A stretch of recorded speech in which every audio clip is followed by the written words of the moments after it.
Hi మకిలీ. మా Thanjavur trip ఎలా start అయిందంటే, అర్థమైంది కదా ఎందుకింత గ్యాప్ ఇచ్చానో. ఇంత పెద్ద వర్షంతో అయితే స్టార్ట్ అయిపోయింది. మాకు కొంచెం కంగారు అనిపించింది. ఎందుకంటే బస్ జర్నీ కదా అని. మీకు వీడియోలో ఎలా కనిపిస్తుందో తెలీదు కానీ, అక్కడ మేము అది ఫేస్ చేసినప్పుడు అసలు ఆ వర్షానికి చాలా కంగారు అనిపించింది. తరువాత ఇది కొత్తగా కన్‌స్ట్రక్ట్ చేసిన ఒక పెద్ద బస్ స్టాండ్ అనమాట. మీకు ఈ లొకేషన్ ఎక్కడో తెలిస్తే కామెంట్ చేసేయండి. అసలు లోపలికెళ్తుంటే నాకైతే ఎయిర్‌పోర్ట్ ఫీల్స్‌లా అనిపించింది. ఆ లోపల స్క్రీన్స్, అసలు ఆ గోడ మీద అయితే తంజావూరు ఫ్రేమ్ పెయింటింగ్స్ చూసారా? చాలా బావుంది కదా!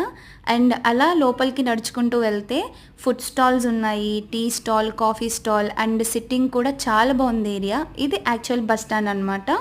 ఇప్పుడు మీరు చూస్తున్నది ఫస్ట్ ఫ్లోర్‌లోది లాంజ్ ఏరియా. అండ్ కింద వచ్చేసి స్టాల్స్, సిట్టింగ్ ఏరియా అట్లాగా. అసలైతే చాలా బావుందండి. పెద్దవాళ్ళకి కూడా ఇబ్బంది లేకుండా.